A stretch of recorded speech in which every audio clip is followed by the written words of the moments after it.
आयुर्वेद के third part में एक बार आपका फिर से स्वागत है प्यारे बच्चों। आज आप आयुर्वेद के तीसरे पार्ट के बारे में पढ़ेंगे। यदि आपने फर्स्ट और सेकंड पार्ट नहीं देखा होगा तो आपको डिस्क्रिप्शन में लिंक दिया हुआ है, आप जा करके देख सकते हैं विजिट करके। मैंने 2 पार्ट में बताया हुआ था कि किस प्रकार से आयुर्वेद हमारे शरीर के लिए बहुत ही महत्वपूर्ण है। आदि सुमन को दादी माँ कई सारी बातें बता रही हैं, उन्हीं को मैं बताते चल रहा हूँ। हमारा शरीर 5 तत्वों से प्रभावित होती है और साथ ही दोष के बारे में भी बता रहा था। यहाँ पे फिलहाल तो मैंने यहाँ पे अभी तक यही बताया हुआ था कि आयुर्वेद के अनुसार से हर व्यक्ति किसी एक न एक तत्व से विशेष प्रभावित होता है दूसरों के तुलना में। दिस इज बिकॉज ऑफ प्रकृति। ये प्रकृति के अनुसार से होता है। प्रकृति से समझ में आती है कि यहाँ कौन सा तत्व इन्हें ज़्यादा प्रभावित किया है, और नेचुरल कॉन्स्टिट्यूशन या फिर उनके शारीरिक बनावट ऐसी होती है जिसके अनुसार से हमें समझ में आता है, उनका प्रकृति की जो रचना होती है इससे समझ में आता है कि कौन सा तत्व इन्हें सबसे अधिक प्रभावित किया हुआ है। तो आयुर्वेद हमें यही बताता है प्यारे बच्चों। तो अभी तक ये सब चीज़ें बताई, ये सब चीज़ें आपको समझ में आया? कोई डाउट हो तो मुझे कमेंट करके पूछ सकते हैं।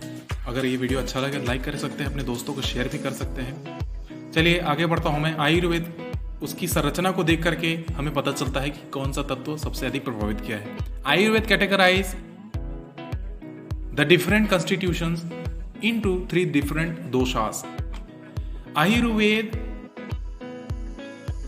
अपनी रचना को, अपनी संरचना जो बनाया है इस दुनिया में, इस पृथ्वी में, इस ब्रह्मांड में, इन सभी संरचनाओं को, विभिन्न संरचनाओं को वह कैटेगराइज बांटा हुआ है।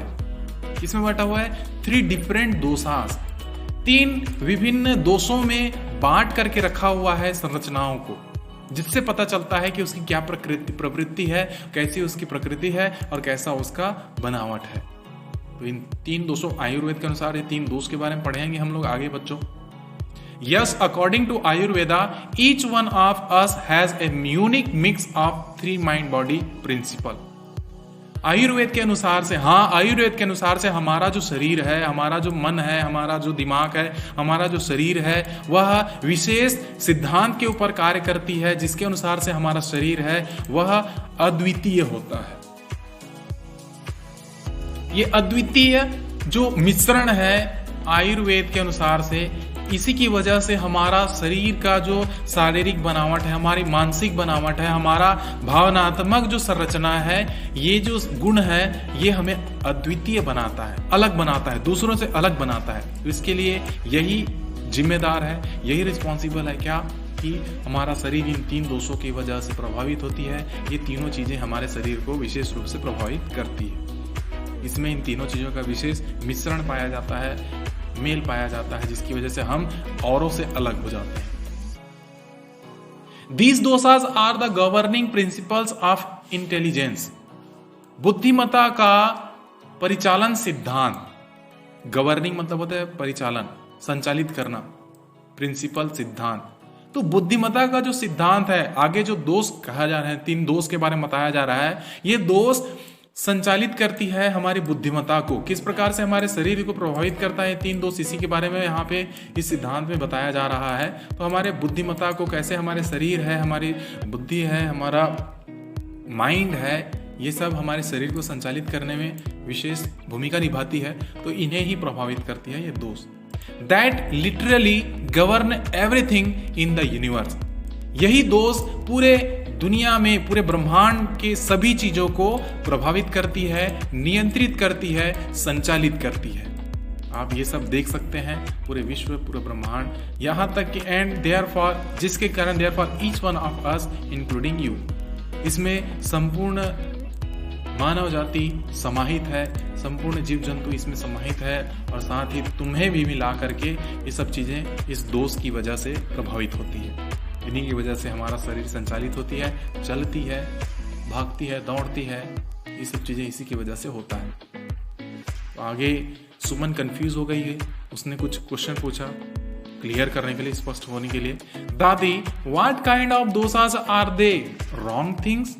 सुमन ट्राई टू कंफर्म। सुमन अपने मन में जो उठी डाउट को कंफर्म कर रही है, स्पष्ट करने के लिए उसने पूछा, दादी ये दोष होते क्या हैं, कैसे दोष होते हैं, ये दोष क्या बुरे हैं, हमारे शरीर के लिए हानिकारक हैं क्या? ऐसा करके सुमन पूछती है। तो तो दादी माँ जवाब में बताती है, द 3 दोषास आर नोन एज वात पित्त कफ। ये 3 दोष निम्न नाम से जाना जाता है। पहला तो वात, दूसरा है पित्त, तीसरा है कफ। इन 3 दोषों की वजह से हमारा शरीर है वो संचालित होती है, वात पित्त कफ की वजह से।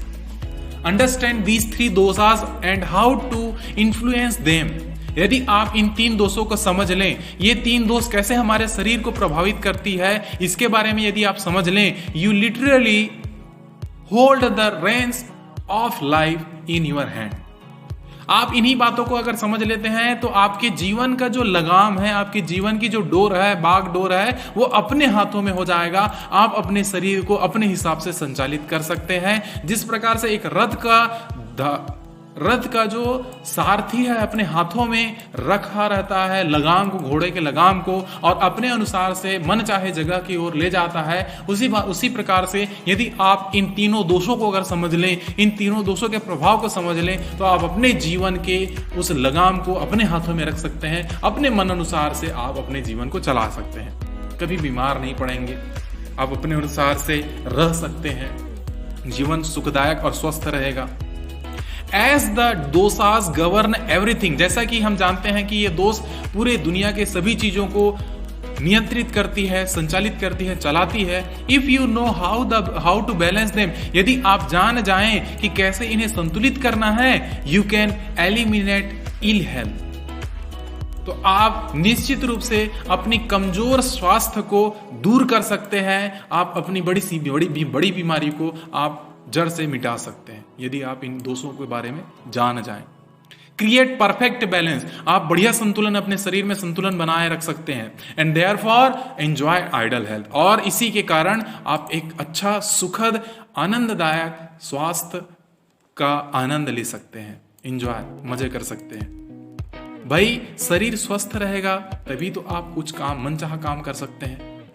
अगर यही स्वस्थ नहीं रहा तो आप क्या कर पाएंगे? आप एक पत्थर को नहीं उठा सकते अगर स्वास्थ्य ठीक नहीं है तो जैसे ही आप इनके बारे में, बैलेंस बनाने के बारे में, आप संतुलन बनाने के बारे में सीख जाते हैं, तो आप एक अच्छा जीवन शैली जीने लगते हैं, एक औरों के लिए एक आदर्श का रूप देखने लगते हैं। Without any need for an external expert, doctor, गुरु और एनीवन और anything outside your own self. आपको कहीं बाहर के किसी विशेषज्ञ की आवश्यकता नहीं है, किसी डॉक्टर की आवश्यकता नहीं है, किसी गुरु की आवश्यकता नहीं है, और किसी अन्य चीजों की, बाहरी तत्वों की कोई आवश्यकता नहीं है। यदि आप स्वयं से ही अगर इन सब चीजों के बारे में समझ लें तो निश्चित रूप से आपका स्वास्थ्य है वो बहुत ही अच्छा हो जाएगा। जिस स्वास्थ्य को बनाने के लिए आपको डॉक्टर की आवश्यकता पड़ती है, विशेषज्ञों की राय की आवश्यकता पड़ती है, गुरुदेव लोगों की आवश्यकता पड़ती है, तो ये सब किसी की आवश्यकता नहीं पड़ेगी, बाहरी तत्वों की कोई आवश्यकता नहीं पड़ेगी। आप निश्चित रूप से एक अच्छा शरीर, स्वास्थ्य बना सकते हैं और लोगों के सामने में एक प्रेरणा स्रोत बन सकते हैं। इस प्रकार से दादी माँ ये सब बातें बताते हुए चल रही है। आपको भी अपने जीवन में ये सब बातों को सुन करके उतारना चाहिए। According to Ayurveda, everything consist of different proportion of 5 fundamental elements, space, air, fire, water and earth. Ayurveda के अनुसार से पूरे जीवन, सभी के जीवन में, पूरे ब्रह्मांड में एवरीथिंग कंसिस्ट, सभी वस्तुओं में निम्नलिखित चीजें समाहित होती है। क्या बताया है? Different proportion of 5 fundamental elements, जो आधारभूत तत्व है जीवन के, पूरे ब्रह्मांड के आधारभूत 5 तत्व हैं। क्या क्या चीजें हैं? आकाश, हवा, अग्नि, जल और धरती। ये पांचों चीजों का अलग अलग अनुपात, डिफरेंट प्रोपोर्शंस, अलग अलग अनुपात हमारे शरीर में समाहित होती है, इस ब्रह्मांड में समाहित होती है। हर एक वस्तु में ये 5 तत्व मिलते हैं, ये आयुर्वेद कहता है। चलिए आगे वात पित्त कफ के बारे में पढ़ते हैं। Vata is expressed as space and air. अब वात क्या होती है? वात निम्न प्रकार से प्रदर्शित होता है, निम्न प्रकार से देखा जा सकता है। इसमें क्या क्या बातें होती है? स्पेस एंड एयर, आकाश और वायु, आकाश और हवा, इसका प्रभाव आपको वात में देखने को मिलेगा। And it is responsible for all communication and movement. और ये हमारे शरीर में जो हलचल होती है इसके लिए जिम्मेदार है, और साथ में वार्तालाप, जो हमारा शरीर में संचार होता है, कम्युनिकेशन, जो वार्तालाप करते हैं, बातचीत करते हैं, हमारे शरीर में संचालन होता है, हलचल होती है, ये वात की ही वजह से होती है। Its qualities are light, dry, changeable, quick, cold and subtle. इसके गुण निम्नलिखित है, निम्नलिखित विशेषताएं होती है। ये लाइट हल्की होती है, ड्राई सूखी होती है, चेंजेबल परिवर्तनशील होती है, क्विक तेज होती है, कोल्ड एंड सब्टल ठंड और थोड़ी सी ठंड यहां पे होती है। जिसके कारण जैसे किस प्रकार से किसकी क्वालिटी बता रहा है, वात की, जो कि किससे संबंधित है, लाइक द वाइंड, एक हवा की भांति ये इसकी क्वालिटी होती है हमारे शरीर में, इसलिए हमारे शरीर में हलचल होती है, हम बातचीत कर पाते हैं। तो इस प्रकार से वात दोष का प्रभाव होता है हमारे शरीर पे। वात दोष द स्पेस एंड एयर, वात दोष है वह आकाश और हवा को प्रदर्शित करती है। Energy that control bodily functions associated with motion including blood circulation, breathing, blinking and your heart beat. Energy एक ऐसी ऊर्जा है, वात है वो एक ऐसी ऊर्जा है जो नियंत्रित करती है हमारे शरीर की विभिन्न क्रियाओं को। बॉडीली फंक्शंस, शरीर में जो अलग अलग विभिन्न क्रियाएं होती है इसे नियंत्रित करने का कार्य करती है, जिसमें निम्नलिखित समाहित है, सम्मिलित है। जिसमें से क्या क्या बातें बताई, मोशन गति, इंक्लूडिंग ब्लड सर्कुलेशन, शरीर में रक्त का संचार होता है, खून का बहाव होता है, इसको संतुलित करने का कार्य करती है, प्रभावित करती है। ब्रीथिंग श्वास लेना, ब्लिंकिंग पलक झपकाना, और साथ ही हार्ट बीट दिल का धड़कना, हृदय का धड़कन, ये सब चीजें वात के ही कारण संभव हो पाते हैं।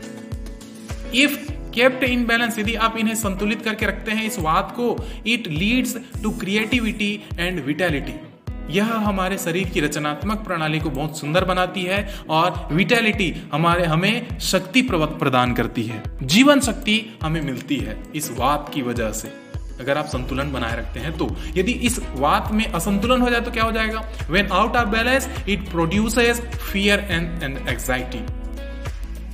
यदि आप इसमें बैलेंस नहीं बना पाते हैं तो इससे आपके शरीर में क्या होती है, डर पैदा होता है और साथ ही चिंता आती है। देख लीजिए आपके शरीर में चिंता और डर कहां से आती है, वात में। यदि आप वात में संतुलन बना नहीं पाते हैं तब आती है। अगर आप संतुलन बना लेते हैं तो आपके शरीर में रचनात्मक क्रिया बहुत अच्छी होती है और जीवन शक्ति मिलती है, किसी कार्य को करने में, झट से करने में ये हेल्प करता है, वात है। तो इस प्रकार से दादी वात पित्त कफ के बारे में सुमन को बताते हुए चल रही है। बट दादी, how is air, water, fire और अर्थ फेल्ट इन आवर बॉडीज? लेकिन दादी, हमारे शरीर में हवा, पानी, अग्नि, धरती, ये सब हम कैसे महसूस कर सकते हैं अपने शरीर में? दिखता तो नहीं है भाई ये सब चीजें, कहाँ है मिट्टी अपने शरीर में, दिखाओ तो भाई। हम कैसे महसूस करेंगे, कैसे हमें महसूस होगा? ऐसा करके सुमन है वो कंफ्यूज होकर के, भ्रमित होकर के वह पूछती है।